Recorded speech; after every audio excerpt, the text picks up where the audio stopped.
El Salvador vai realizar eleições legislativas em meio a um clima institucional marcado pela violência, discurso de ódio e deterioração da democracia. A política de Nayib Bukele, atual presidente do El Salvador, é a de enfrentamento do sistema político, se colocando sempre como algo diferente, como no Brasil.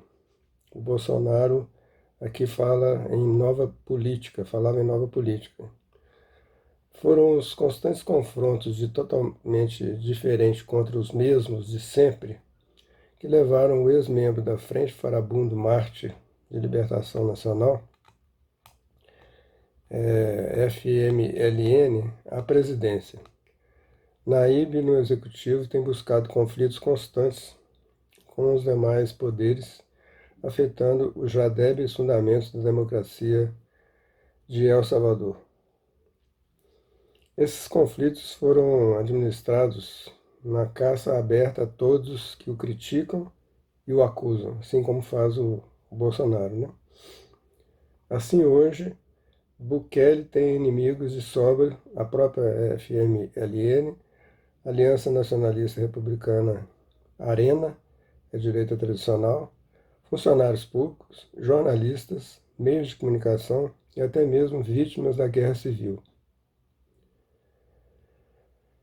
A disputa eleitoral de agora chega, assim, marcada pelo incitamento ao ódio e à guerra por parte do presidente Bukele. Essa tensão resultou, por enquanto, no assassinato de 2 militantes da Frente Farabundo Mártir e deu início ao que parece ser uma nova etapa de violência política em El Salvador. Mesmo assim, o New Ideas, ou Novos Ideias, partido de Bukele, desponta como vencedor nas eleições locais e legislativas a serem realizadas no próximo dia 28 de fevereiro. O conflito, quando o discurso de ódio mata, 2 militantes da FML foram assassinados na tarde de domingo, 30 de janeiro, no momento em que retornavam do lançamento oficial de Rogério Canales como candidato a prefeito da capital pela Frente Farabundo Mártir. O atentado foi perpetrado por Diego Alvarado, policial da Divisão de Proteção de Personalidades Importantes, PPI, na cumplicidade de Héctor Castaneda, motorista, e Carlos Couto, segurança particular. Todos esses funcionários são lotados na pasta do Ministério da Saúde, chefiado por Francisco Alabi, um dos líderes mais próximos de Bukele e denunciado por diversos casos de corrupção durante a pandemia. Alvarado, depois de insultar e perseguir os passageiros do veículo onde estavam os militantes da Frente Farabundo Mártir, interrompeu seu trajeto, desceu do carro do Ministério da Saúde e atirou diretamente contra a propaganda a favor de Canales que estava fixada no carro. Segundo apurações do Ministério Público, o policial disparou 6 vezes, matando 2 pessoas e ferindo mais 3. Esse ato foi amplamente repudiado por diferentes setores da Frente Farabundo Mártir, evidentemente, Arena, Associação Nacional de Empresas Privadas, bem como de outras organizações políticas nacionais e internacionais. Foi classificado como crime político e de ódio. Por sua vez, poucos minutos após o incidente, Nayib Bukele deu a entender, via Twitter, que se tratava de um auto-ataque da Frente Farabundo Mártir. Vê se pode.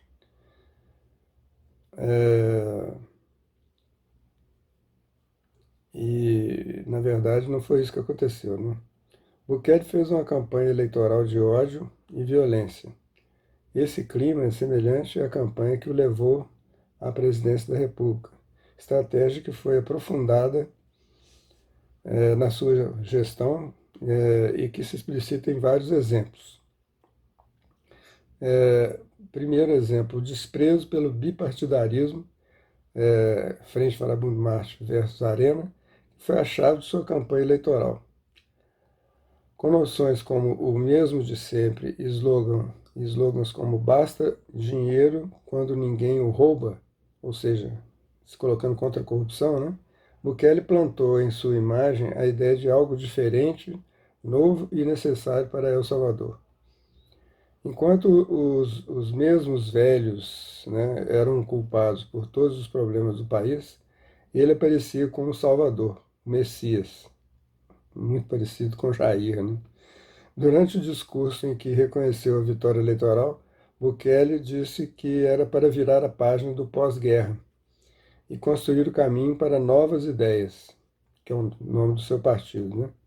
Essa afirmação foi o prelúdio de uma estratégia de comunicação baseada na negação da guerra civil e, ao mesmo tempo, no empreendimento de uma nova guerra, né? Poucos dias depois do início do seu mandato, Nayib Bukele deu início a uma busca por funcionários ligados à Frente Farabundo Marcha. Por meio do Twitter, ele demitiu um número significativo de funcionários, alegando corrupção e negligência no seu trabalho. Em setembro de 2019, jornalistas de El Faro e da revista Facto, o jornal El Faro, um jornal local lá de El Salvador, e a revista Facto, não foram autorizados a participar da coletiva de imprensa em que seria apresentados à Comissão Internacional contra a Impunidade em El Salvador. Esse fato seria o início de uma gestão marcada pela opacidade e que persegue a mídia independente e alternativa, como esses dois órgãos, né? O jornalismo incômodo, entre aspas, né, é um dos inimigos mais importantes de Bukele. Em 4 de fevereiro de 2021, a Comissão Interamericana de Direitos Humanos emitiu medidas cautelares a toda a equipe do El Faro. Em 9 de fevereiro de 2020, Bukele invadiu a Assembleia Legislativa com o desdobramento militar como medida de pressão para que os deputados aprovassem um empréstimo internacional que financiaria a fase 3 do Plano de Controle Territorial. Com o início da Covid-19, como uma pandemia, Bukele, sem nenhum caso positivo em território salvadorenho àquela altura, né, declarou estado de exceção, abrandado em parte pelo Congresso, que estabelecia restrições de trânsito e fim do direito de reunião. Ele também ordenou o fechamento total das fronteiras, estabeleceu quarentena obrigatória a cargo da Polícia Nacional Civil, PNC, e do Exército, e colocou todos os órgãos oficiais à disposição do Ministério da Saúde. Com esses dispositivos, o Poder Executivo, o Congresso, o Judiciário e as organizações de direitos humanos iniciariam, então, um perigoso conflito que, ao denunciar e tentar impedir o autoritarismo presente nos dispositivos de Bukele contra a Covid-19, seriam classificados como inimigos e até mesmo como genocidas. 2 meses após o início da quarentena, vigiada pela Polícia Nacional Civil, né, e pelo Exército, a espécie de Polícia Federal de lá, né, Procuradoria de Defesa dos Direitos Humanos registrou 900 casos de violações de direitos humanos. No final do seu primeiro ano de mandato, Bukele, sob a tempestade Amanda e em frente a comunidades afetadas, atacou deputados e magistrados, a quem chamou de genocidas, por bloquearem seus esforços contra a Covid-19 e para neutralizar os efeitos da tempestade Amanda. Esses bloqueios nada mais foram do que apelos da Câmara Constitucional e do Congresso para a adesão à lei, além de diversos alertas sobre o autoritarismo do executivo. Naquela mesma noite, 9 meses antes das eleições, Bukele se referiu já às eleições de fevereiro de 2021 e, com isso, iniciaria a campanha eleitoral, de forma meio dissimulada, né? Em outubro de 2020, a Câmara Constitucional declarou inconstitucional a irrupção militar de Bukele ao Congresso, aquela para aprovar, né, o projeto dele.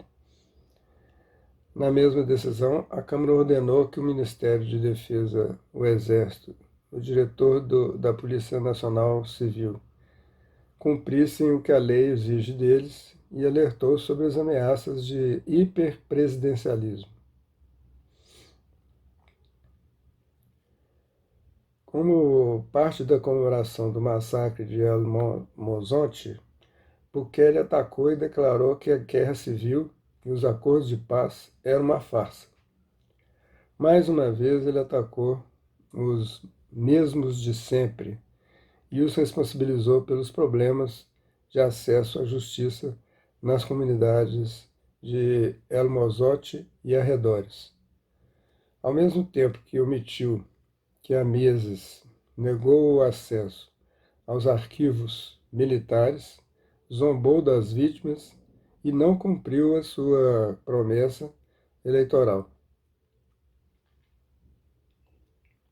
Ainda no âmbito da comemoração da assinatura dos acordos de paz, no dia 16 de janeiro, Bukele voltou a atacá-los. Essa situação gerou reclamações nas redes sociais por meio de hashtag proibido olvidar, ou seja, proibido esquecer, né, sobre a memória da Guerra Civil.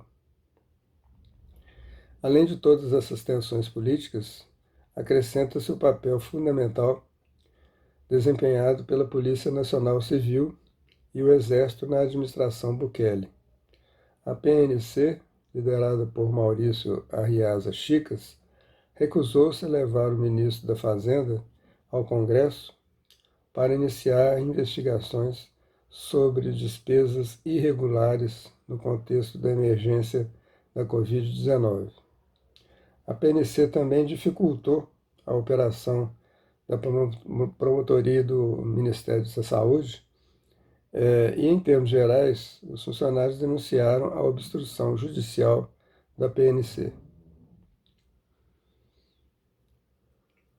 Com essas ações, Arriaza Chica se tornou o primeiro funcionário do governo Bukele a ser submetido a um processo penal, do qual foi poupado por falhas processuais no Congresso. Essa tensão entre a Polícia Nacional Civil, em obediência a Bukele, e o Ministério Público ficou evidente nas investigações sobre os assassinatos dos militantes que a gente se referiu antes, né, da Frente Farabundo Norte. A Polícia Nacional Civil apresentou vídeos que posteriormente foram descartados pelo Ministério Público e ainda 2 militantes sobreviventes do ataque foram presos. O Ministério Público prendeu e instaurou o processo contra Diego Alvarado e Roberto Couto por homicídio. Os militantes sobreviventes no ataque também foram libertados, embora não haja nenhuma prova que sustente a teoria do confronto apoiada por Bukele. Reclamações sobre o discurso de ódio proclamado pelo Executivo foram generalizadas na população salvadorenha.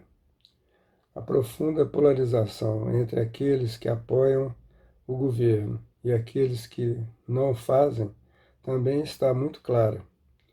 Embora os processos eleitorais em El Salvador sejam marcados pela violência das gangues, o MS-13 está em comunicação com o governo Bukele desde 2019 e o braço repressivo do Estado em 2021, há uma grande diferença.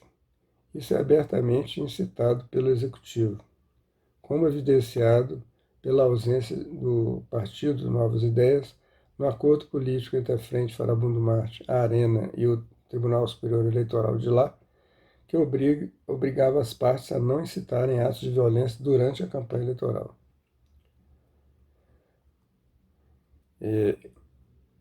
Em meio às tensões políticas, o Partido Novas Ideias, do presidente Bukele, né, se consolidou como força eleitoral. De acordo com as últimas pesquisas do Instituto Universitário de Opinião Pública, o DOP, da Universidade Centro-Americana, José Simeão Canas, UCA, 64% dos entrevistados são a favor de novas ideias, enquanto 6,5% apoiam a Frente Farabundo Marte e 4,9% a Arena. A tendência se estende às intenções de votos dos prefeitos, onde 44% apoiaram os Novas Ideias, que é o partido do presidente, do Bukele, 22% não responderam, seguidos por 10% favoráveis à Arena e 6,3% para a Frente Farabundo Marte. O Instituto Gallup confirma também esses números. O Partido Novas Ideias obteria, com esses resultados se confirmarem, né, 41 assentos, seguido pela Arena com 10, Gana com 9 e a Frente Farabundo Marte com 2 conselhos, além de 22 que seria redistribuído de acordo com os resíduos eleitorais, coeficiente eleitoral, né? O estudo foi realizado entre 25 de novembro e 10 de dezembro e também constatou que 9 em cada 10 salvadorenses aprovam o governo Bukele. Segundo o Centro de Estudos Cidadãos da Universidade Particular Francisco Gavidia, UFG, 60% votarão em novas ideias para prefeitos e 64,7% para o Congresso. Se esse Novas Ideias for confirmado como vencedor, El Salvador se consolidaria como um exemplo trumpista na região. E a gente poderia falar também bolsonarista, né?